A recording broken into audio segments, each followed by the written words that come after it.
یہ خریم بن اوس کہنے لگا امیر صاحب سے، امیر صاحب یہاں ایک لڑکی میرا انتظار کر رہی ہے، مجھے اس کو لینا ہے جا کر۔ آپ کو کوئی پیغام آیا ہے کہ نہیں؟ کسی نے آپ سے کہا ہے کہ نہیں؟ آپ نے دیکھا اس کو کہ نہیں؟ میں تو ابھی یہاں پہنچے ہی اس علاقے میں۔ تو یہاں میدان میں ایک لڑکی ہے شیما بنت بقیلہ، وہ میرا انتظار کر رہی ہے، آپ مجھے اجازت دیجیے میں جا کے اس کو لے آتا ہوں۔ امیر صاحب نے پوچھا کس نے بتایا؟ کہ مجھے تو اللہ کے نبی نے اس زمانے بتلایا تھا، اور وہ یہاں میرا انتظار کر رہی ہے۔ بسم اللہ الرحمن الرحیم۔ زیر سماعت آنے والے ذرنی اقوال حضرت کی مولانا سعد صاحب دامت برکاتہم کے بیان سے منتخب شدہ ہیں۔ ان ذرنی اقوال کو پوری امت تک پہنچانے میں ہمارے ساتھ معاونت فرمائیں، ساتھ ہی اپنی دعاؤں میں پوری امت کو ضرور یاد رکھیں۔ جزاکم اللہ احسن الجزا۔ یہاں تو مسلمان سنتوں سے ننگا ہو گیا ہے، صرف یہ دیکھ کر کہ حالات و موقع اس کا نہیں ہے۔ اور وہاں عبداللہ بن عمر رضی اللہ تعالیٰ عنہ سے ایک صاحب نے پوچھا کہ آپ حجر اسود کے بوسہ لینے کے بارے میں کیا کہتے ہیں؟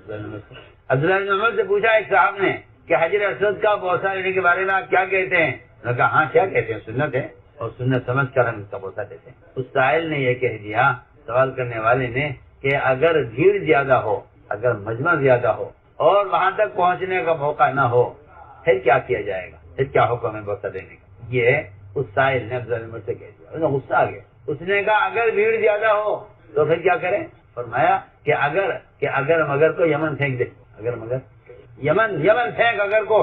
تیرا یہ کہنا کہ اگر بھیڑ زیادہ ہے تو کیا کریں گے، اس کا مطلب یہ ہے کہ تیرے اندر اس سنت پر عمل کا عزم اور ارادہ نہیں۔ جن کے بعد عزائم ہوتے ہیں وہ اگر کو نہیں جانتے، جن کا عزم ختم ہو جاتا ہے ان کے پاس اگر کے علاوہ کچھ باقی نہیں رہتا۔ وہ ضروری بات آتا ہے، جو اگر لگا دیں گے کسی بھی عمل میں، چاہے وہ سنت ہی کیوں نہ ہو، چاہے وہ سنت عادت میں سے کیوں نہ ہو، اگر آپ نے اگر لگا دیا تو آپ ان سے محروم کر دیے جاتے ہیں۔ اس نے کہا جی آپ نے فرمایا کہ لڑکی ہے سینا بنت بقیلہ، تو وہ صحابی کہے تو خریم بن اوس، لڑکی مجھے دے دیے۔ فرمایا یہ اعتباری ہو گئی، لے لو، آپ غور کیجیے، آپ کا زمانہ گزر گیا، آپ کی وفات ہو گئی، وہ صدیق کا زمانہ تھا۔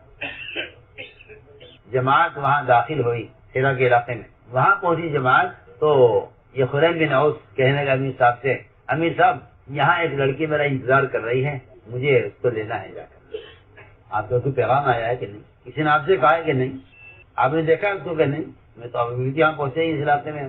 تو یہاں میدان میں ایک لڑکی ہے شیما بنت بقیلہ، وہ میرا انتظار کر رہی ہے، آپ مجھے اجازت دیجیے میں جا کے اس کو لے آتا ہوں۔ امیر صاحب نے پوچھا کس نے بتایا؟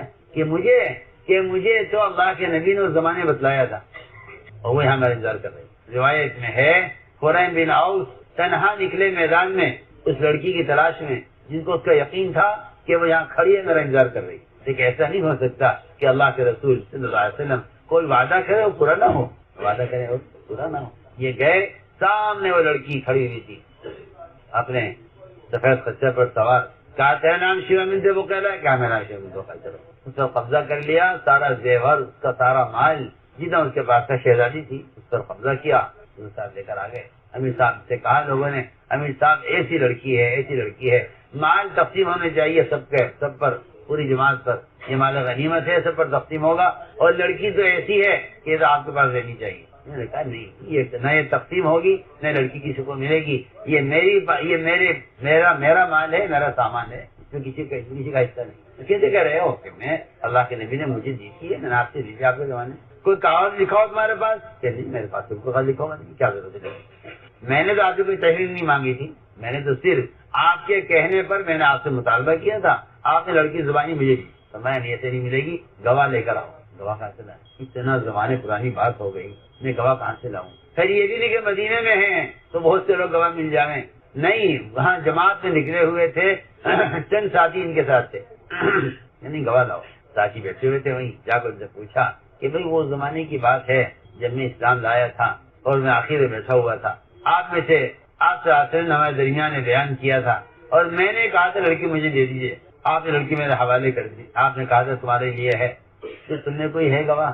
دو انصاری صحابی کھڑے ہوئے، یہاں کیوں نہیں؟ ہم موجود تھے، چلیے ہم گواہی دیں گے، ہم موجود تھے وہاں۔ دو انصاری صحابی فوراً آئے، امیر صاحب بھی ٹھیک کہہ رہے ہیں، ہم تعلیم حلقے میں موجود تھے جب انہوں نے آپ سے لڑکی کا مطالبہ کیا۔ میں تو ایک مثال عرض کروں، یہ وعدے پورے ہوتے ہیں، یقین کریں، وعدے پورے ہوتے ہیں یقین کرنے والوں کے لیے، اس لیے کہ جو لوگ یقین میں کمزور ہو جاتے ہیں اور جو وعدوں میں شک کرتے ہیں وہ اللہ سے بدگمان ہو جاتے ہیں، وہ اللہ سے بدگمان ہو جاتے ہیں اور جب بدگمان ہو جاتے ہیں اللہ تعالیٰ ان کے ساتھ معاملہ ان کے گمان کے اعتبار سے کرتے ہیں. میں آپ سے صاف عرض کرتا ہوں کہ سب سے بڑی طاقت اور سب سے بڑی مدد صرف اللہ کے ساتھ گمان ٹھیک ہونا ہے. اللہ خود فرما رہے ہیں انا عند ظن عبدی بھی، میں اپنے بندے کے گمان کے ساتھ میں اپنے بندے کے گمان کے ساتھ ہوں. جیسا اس کا گمان ہوگا میرے بارے میں اس کے ساتھ وہی معاملہ کروں. آپ دیکھ لیجیے اگر ابراہیم علیہ السلام کا گمان یہ ہے کہ اللہ ہمیں ضائع نہیں کریں گے، تو جو گمان ابراہیم علیہ السلام کا ہے اور ان کے لیے آگ کو ٹھنڈا کیا گیا ہے، میں آپ سے کہتا ہوں بالکل یہی گمان ابو دردہ کا ہے کہ میرا مکان نہیں جلے گا، کیونکہ اللہ تعالیٰ نے مجھ سے وعدہ کیا. وہاں ابراہیم علیہ السلام کے لیے آگ کا ٹھنڈا ہونا یہ ان کا گمان تھا کہ جبریل ہمیں آپ کی حاجت نہیں ہے، ہمارا گمان اللہ کے ساتھ یہ ہے کہ وہ ہمیں ضائع نہیں کریں گے. یہاں سب آ کر کہہ رہے ابو دردہ مکان جل رہا ہے، وہ کہتے ہیں نہیں میں کیسے اللہ سے بدگمان جاؤں جب اللہ نے مجھ سے وعدہ کیا ہے کہ اس دعا کے پڑھنے پر کوئی مصیبت نہیں آئے گی، میرا یقین ہے کہ آگ نہیں جلائے گی. یہ گمان ہے ادھر ابراہیم علیہ السلام کا نمرود کی آگ کے ساتھ، ادھر ابو دردہ رضی اللہ تعالیٰ عنہ کا اپنے گھر میں لگنے والی آگ کے بارے میں. دونوں کا گمان برابر ہے، دونوں کے گمان کا نتیجہ برابر ہے. میں یہ کہنا چاہتا ہوں یہ نہیں کہ نبی گمان کریں تو بڑی بات ہے، ایک عام مسلمان گمان کرے تو وہ بات نہیں ہو سکتی. نہیں، میں اپنے صاحب آپ سے کہہ رہا ہوں جو وعدہ نبی کے گمان کے ساتھ، جو وعدہ نبی کے گمان سے نبی کے ساتھ ہے، وہی وعدہ امتی گمان کرنے سے امتی کے ساتھ. اس میں فرق کرنا چاہیے.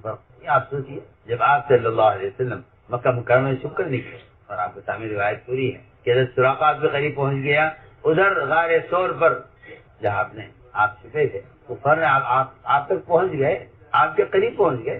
آپ نے فرمایا کہ ابو بکر بتاؤ تمہارا کیا گمان ہے اس ذات کے بارے میں جو ہمارے ساتھ تیسرا ہے. گمان ایسی طاقتور چیز ہے جو اللہ کی قدرت کو ساتھ کر دیتی. گمان سے بڑھ کر کوئی طاقت نہیں ہے. تو میں نے عرض کیا کہ یہاں بھی گمان ہے، تو آپ نے فرمایا لا تحزن ان اللہ معنا. یہ نہیں فرمایا موسیٰ علیہ السلام نے کہا تھا ان معی ربی سیہدین، میرا رب ہے، آگے سمندر ہے پیچھے فرعون، انا لمدرکون، ہم پکڑے گئے. کہ نہیں آپ کیسے کہتے پکڑے گئے؟ موسیٰ علیہ السلام اللہ میرے ساتھ ہے. لیکن آپ نے نہیں فرمایا ابو بکر گھبراؤ مت اللہ میرے ساتھ ہے. آپ نے فرمایا ابو بکر اللہ جتنا میرے ساتھ ہے اتنا تمہارے ساتھ. اللہ کی جو معیت نبی کے ساتھ ہے، اللہ کی وہ معیت اس امت کے ہر فرد کے ساتھ ہے. معیت کا وعدہ بھی اسی طرح ہے اور نصرت کا وعدہ بھی قرآن میں اسی طرح ہے. میں نے عرض کیا کہ وعدے پورے ہوتے ہیں یقین کرنے والوں کے لیے. اس لیے جیسا گمان ویسا گمان ہوگا، جیسا ایمان ویسا گمان. بالکل یہ برابر کی چیز ہے. جیسا ایمان ویسا گمان. منافقین کفار سے امید رکھتے تھے کہ اگر ہماری کوئی مدد ہو سکتی ہے تو وہ ان کی ذاتی ہے. ان کا کافروں کے ساتھ ملنا ہی اللہ کے ساتھ بدگمانی کی وجہ سے تھا. آج اللہ مجھے ہدایت دے، آج بھی مسلمان کو اگر اغیار سے کوئی امید ہے تو وہ اللہ سے بدگمانی کی علامت. آج بھی اگر مسافر سے امید ہے تو یہ اللہ کے ساتھ بدگمانی کی علامت ہے. کیونکہ جو لوگ حالات کو دیکھ کر فیصلہ کریں گے وہ اللہ سے بدگمان ہو جائیں گے. دیکھیے نا، میں معمولی چیز کی مثال دیتا ہوں. باہر کے حالات تو بہت بڑی چیز ہے.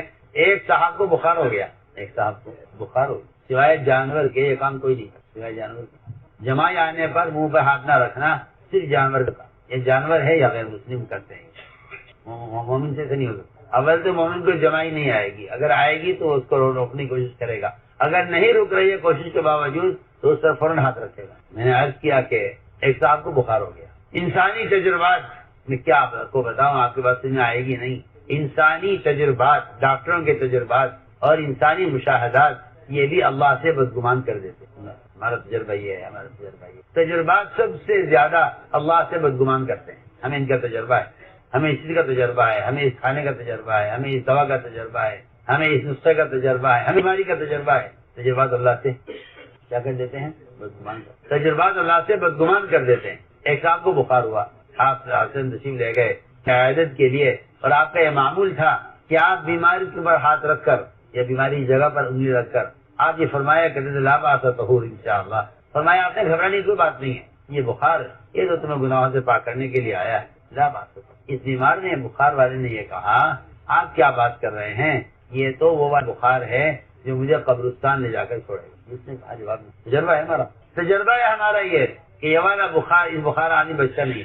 اس نے جواب میں کہا نہیں آپ کیا کہہ رہے ہیں، ٹھیک ہو جاؤں گا؟ نہیں، یہ تو وہ والا بخار ہے جو مجھے قبرستان پہنچائے گا۔